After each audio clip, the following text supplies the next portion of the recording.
gente, eu quero comer. Ninguém pode ver nossa coisa. Não, é que eu tô com fome mesmo, preciso comer mesmo. Não sabe como eu sou, eu passo mal. Ô, me dá um depois, velho, por favor. Você tá filmando. Ah, você não vai me arranjar um aqui, ó. Filma aí no bagulho, vai. Se liga, ó, o tamanho da sua barriga, mano. Ai, gente, tadinho. Meu lindo. A gente te ama. Eu também quero dar um beijinho. Perini, vem cá, Perini. Ô,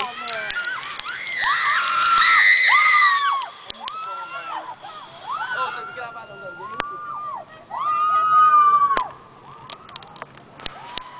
Cadê ela? Você fica gravado da gente, Fátima?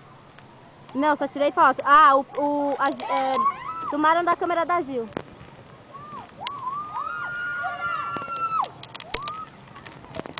Pega aqui, ó. Vê na câmera da Nath suas fotos.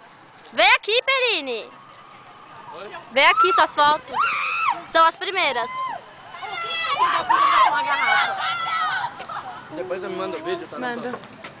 Quem foi o filho da puta que Sai daí que eles estão que gravando. tacou uma garrafa? Tacou uma garrafa? Pra gente. Acho que foi o Thiago. Não, não foi o Cardoso, foi outro moleque. Foi o Ale. Foi o Ale. Foi o Ale que tacou a garrafa assim. Na cabeça? Não, não chegou. Na hora que a gente passou, eu gritei: caralho, tô formigando. Eu gritava: caralho. A gente tava comendo velho. Eu arreguei na descida. Muito bom, velho. Eu puxo a cordinha, é a coisa mais sensacional do mundo. Eu arreguei na primeira descida. Acabou?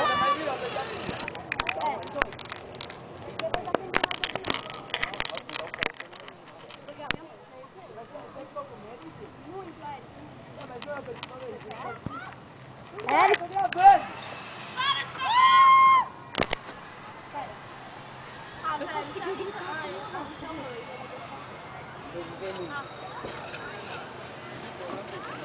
Eu pensava que era mais. Não.